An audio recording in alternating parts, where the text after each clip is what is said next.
Hey everybody, the new Steam Deck is here.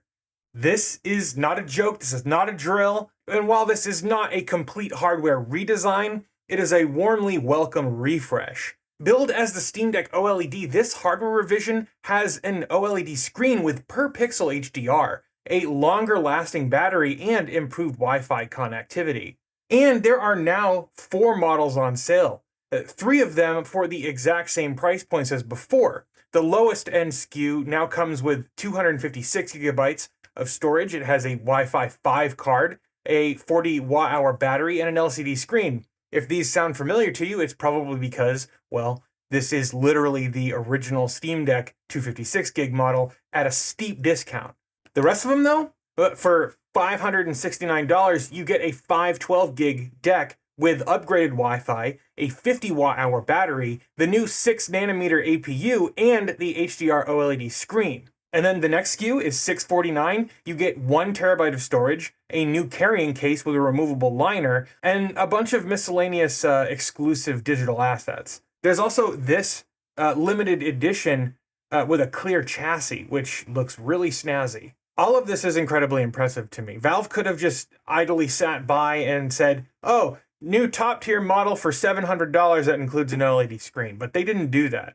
Instead, Valve decided that they were going to refresh the entire line, and even the mid-tier model has a OLED screen.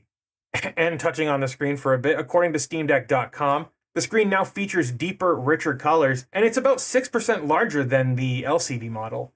It also supports 90 Hz refresh rates, and with that, basically every criticism the Steam Deck's screen has had has been addressed, except for the people who relentlessly and wrongly say that 800p ain't enough. Next, let's talk about the battery. The battery has increased from 40 watt-hours to 50 watt-hours. That's a 20-25% increase, something like that.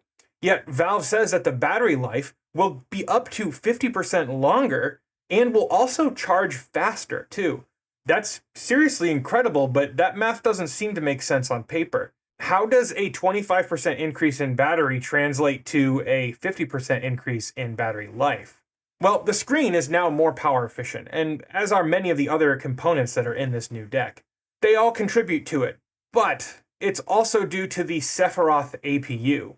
See, Valve commissioned a new custom APU from AMD based on their 6nm process, and while Valve's saying that this processor is often equivalent and never worse, it's got some surprises up its sleeve, because it's better in many ways.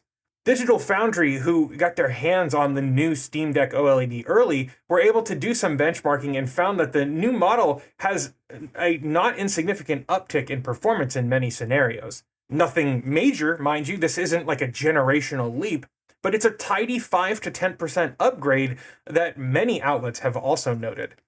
Besides the new Sephiroth APU, much of it can be chalked up to the newly upgraded LPDDR5, spec'd at 6,400 megatransfers per second. Compare that to the LCD model's 5,500 megatransfers, that's nearly 1,000 more megatransfers a second. That's huge.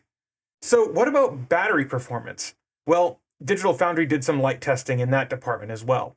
In Cyberpunk 2077, they found that the LCD model drew about 3 watts more of power and resulted in about 1.5 hours of battery life, while the OLED model managed 2 hours and 12 minutes. That was with unlocked frame rates. With frame rates capped, there was a 45% improvement in battery life.